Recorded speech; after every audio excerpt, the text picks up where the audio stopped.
Welcome to the Darkstream.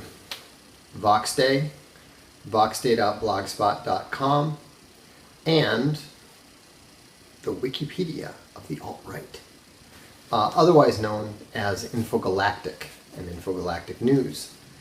Some of you may have not noticed, but Wired did a piece on Infogalactic today.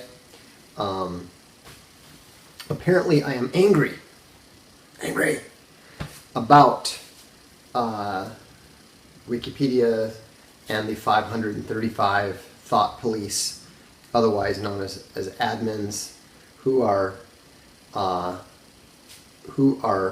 policing thought and controlling the discourse and declaring to the world what the facts of this universe are. I'm not angry. I'm just reached the conclusion that there's absolutely no point in fighting on a battleground where the other side controls everything.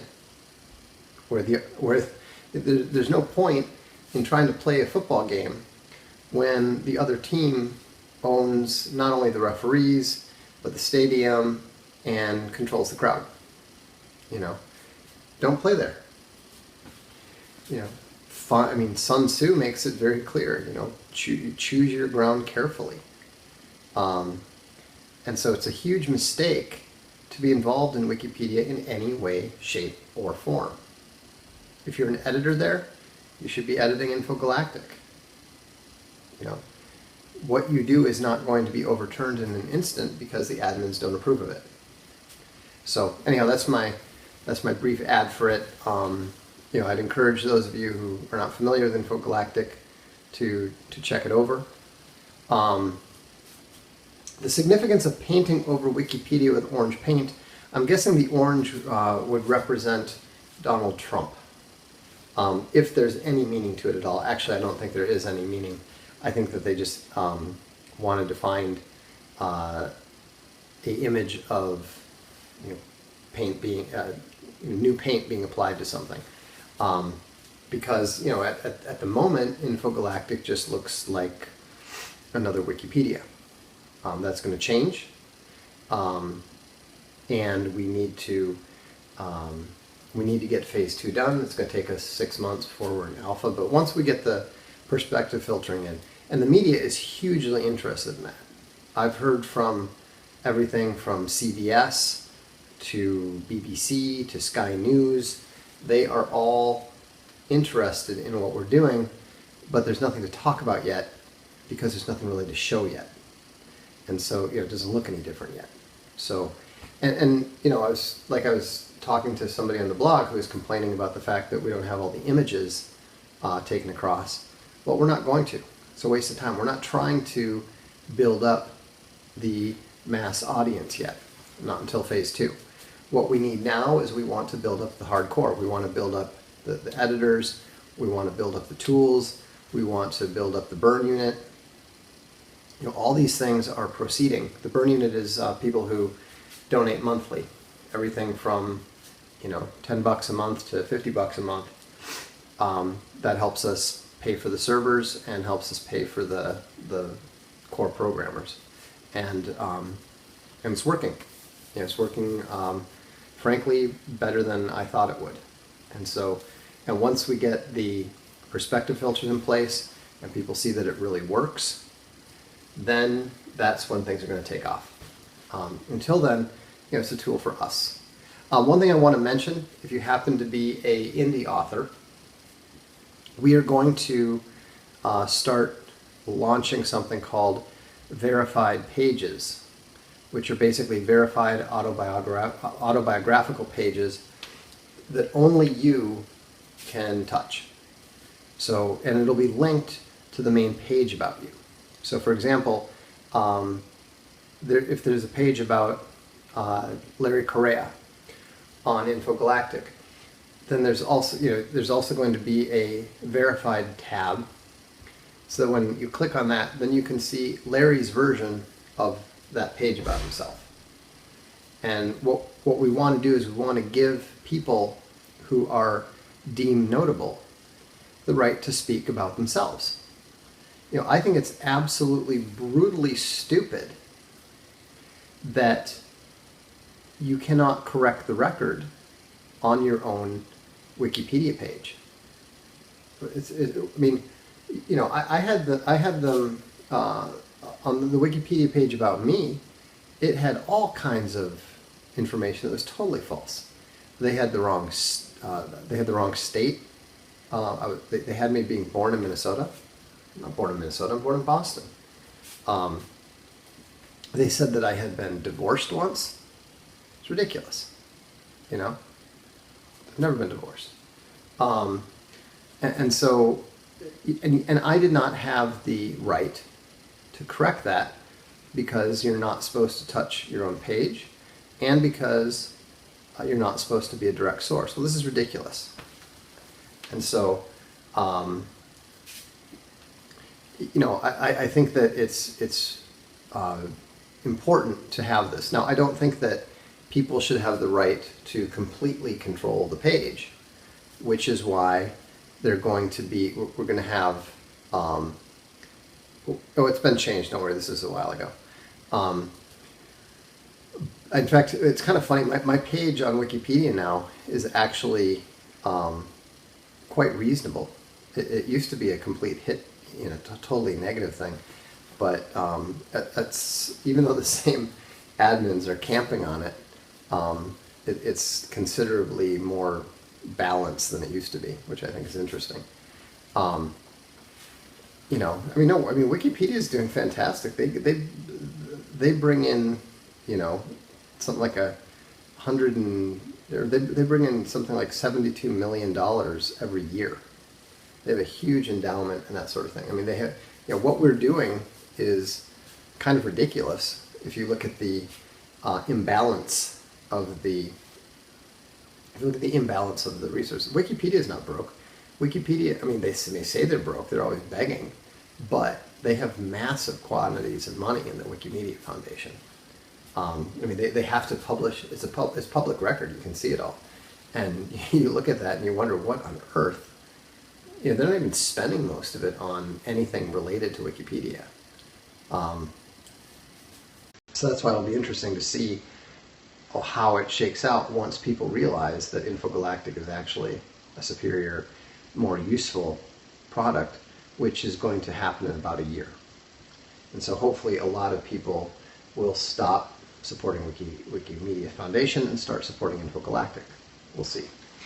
But that's not what I was here to talk about tonight. What I wanted to talk about tonight is the Democratic failure in Georgia. It's the same thing that happened in the 3 previous special elections.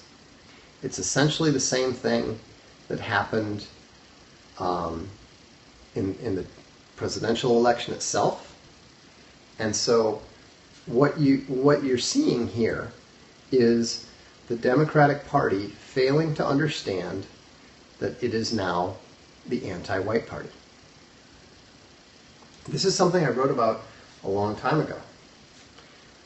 We now have identity politics in the United States. That is now how politics works. And I don't even know what guy are you talking about. The person who won in Georgia was a woman. So, and I know nothing about it. But the point is that what we are seeing is the Democratic Party has gambled on the California strategy. What's the California strategy? It is basically importing a lot of non-whites, mostly Hispanics. Hispanics are very, very left-wing. All 3 of their parties are essentially left-wing. 2 of them are actually members of the Socialist International. So they are very, very left-wing oriented. So, but what the Democrats forgot is that they thought, like the British Labour Party did, that if you bring in left-wing immigrants, then they are going to, then they will add to your vote, and then you will win.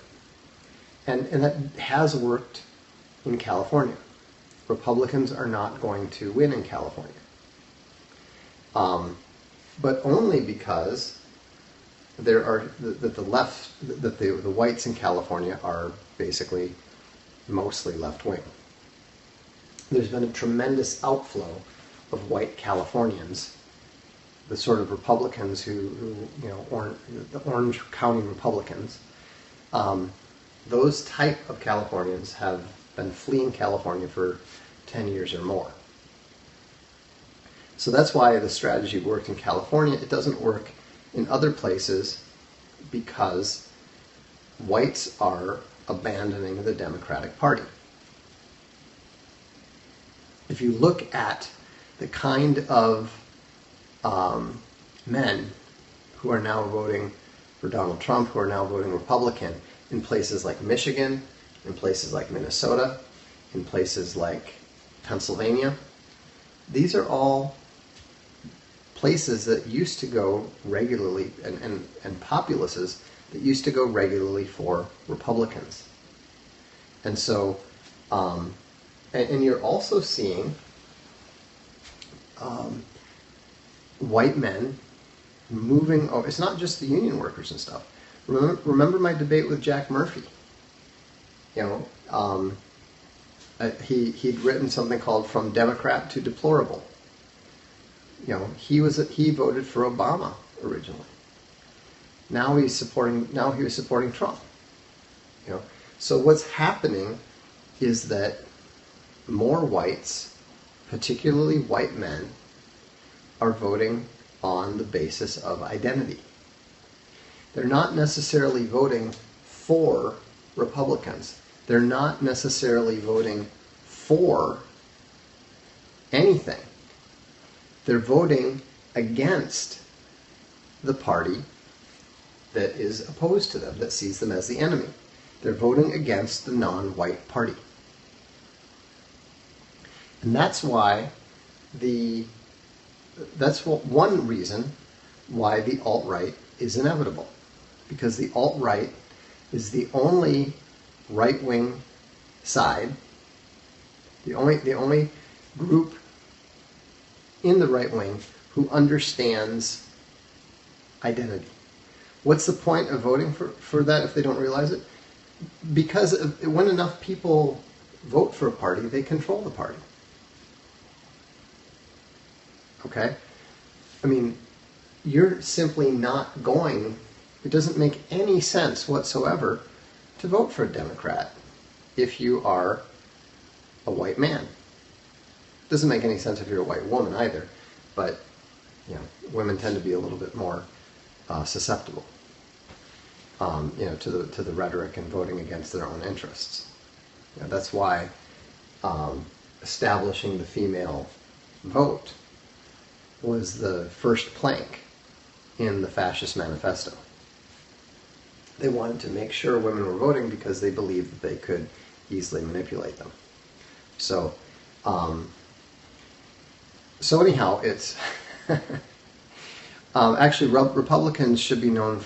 Both Republicans and Democrats should be known for letting Israel influence our democracy. The idea that Russia is influencing America's democracy is absolutely ridiculous. If you look at the amount of influence that Israel has, in fact, the American-Israeli Political Action Committee is not even registered as a foreign agent as it should be. So,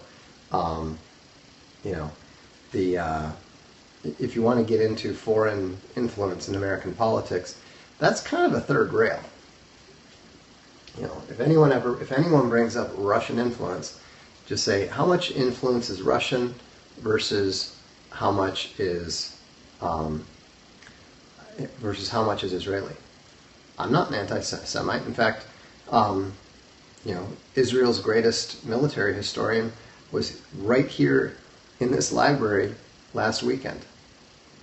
I dare say that I know a lot more Israelis, and I'm friends with a lot more Israelis than you are.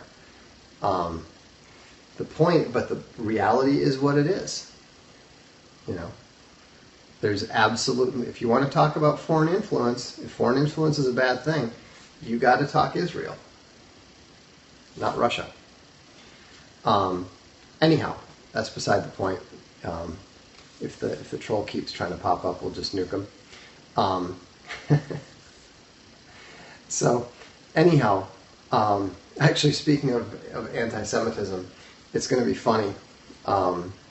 In a couple weeks, we're going to be publishing a book by Martin Van Creveld, and it's going to be.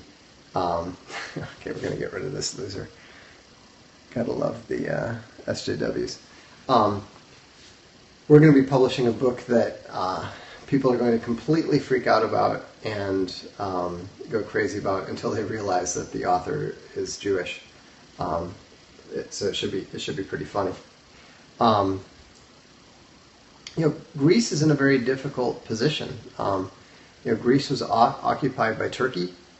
They finally got free, and now they're basically occupied by the European Union. So they're in a very bad, very weak position. We'll have to see what happens.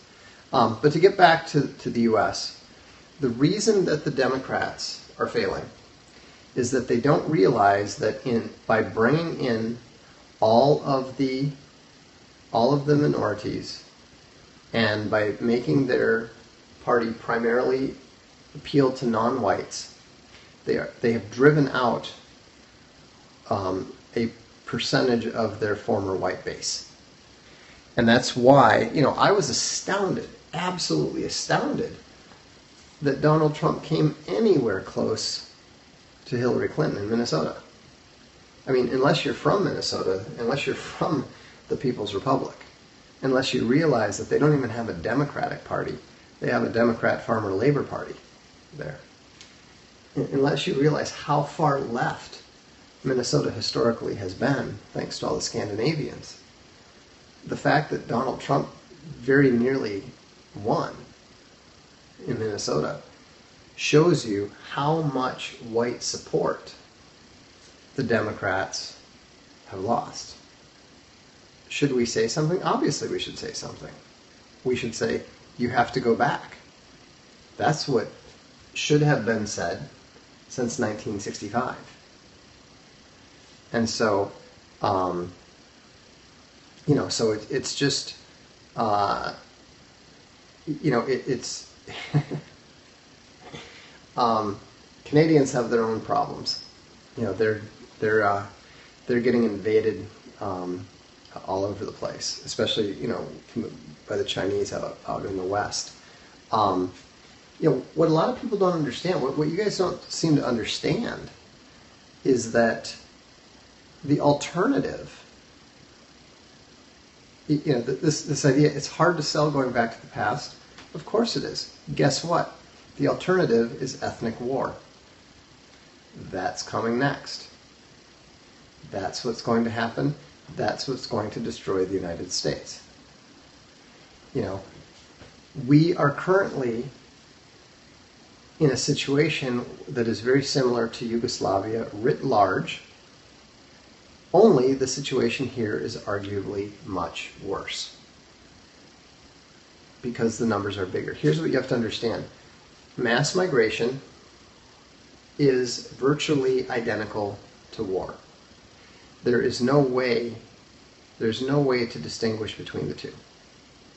And the United States has endured the biggest the biggest mass migration in human history. When you include the second and third generation of those immigrant populations, over 82 million foreigners are resident in the USA. And so, when is it going to happen? I don't know. My calculation is somewhere around the year 2033 is when the United States collapses. and it's going to. And so the important thing to understand is that ethnic cleansing is absolutely normal. Okay? People talk about Switzerland. Okay? In Switzerland, they had a series. They had a series of religious wars back in the 16th century, and the way that they solved it was they set up the cantons separately, so that you had Catholic cantons and Protestant cantons, and if you were a Protestant in the Catholic canton, you had to move. There's two little cantons up in the north of Switzerland called Appenzell. There's Appenzell Innerrhoden and Appenzell Ausserrhoden. And the reason that there are two cantons in this, fairly little area is because one is the Catholic canton and the other is the Protestant canton. And so that's in the 15th century. In the 20th century, millions of Germans were ethnically cleansed from Eastern Europe. Gdansk in Poland used to be Danzig. Also, if you look at what happened in Pakistan and India, if you look at what's happening right now in Myanmar or Burma, where the Muslims, the Rohingya, I think they're called, have been ethnically cleansed from almost all of Myanmar, and they're just in one little strip of land, and they'll probably be forced out of that relatively soon. I don't know or care what Canadians should do. I'm not a Canadian. Canada's not my problem. So the point is that you look at these much smaller ethnic cleansings and religious cleansings of these much smaller ethnic and religious cleansing of people who were much more similar to each other than the Somalis are to the Minnesotans, than the Southern blacks are to the and there's no possible way for the status quo to continue. And that doesn't even get into the inevitable Muslim conflict with everyone, because that exists in every culture where Muslims make up 5% or more of the population. And so these are hard facts to accept. I understand that. I don't expect most people to agree with me. Not yet. Not until they see it starting to happen. Not until they see it starting to take place. Things like Black Lives Matter, and things like ISIS and so forth, those things are only going to get worse. And it's already happening. I've pointed out before. Look at the ethnic demographics of Compton, California. Most of us still think that Compton is like, the black capital of the black capital of cultural Black America. It's now actually 75% Hispanic. The Hispanics have driven the blacks out. And so that's the way that it works. And there's nothing that you or I or anyone else can do to stop it. No, the U.S. cannot prevent this from happening. This was baked in the cake in 1965. And it's actually a testimony to how big the United States is and how willing the federal government has been to pay for foreign residents, that they've been able to keep a lid on it this long. But it's not going to be possible much longer. And so it's just these historical trends exist, and they're not interested in your opinion. They're not, they don't have the ability to be interested in it. Why 2033?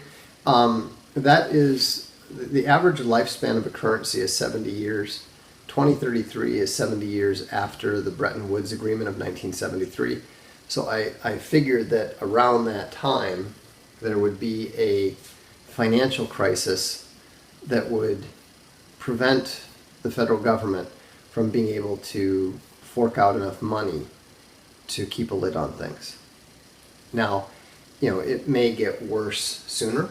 I mean, there's a lot of things that you just can't count on. I had no idea this whole migrant crisis in Europe starting in 2015, that shocked me.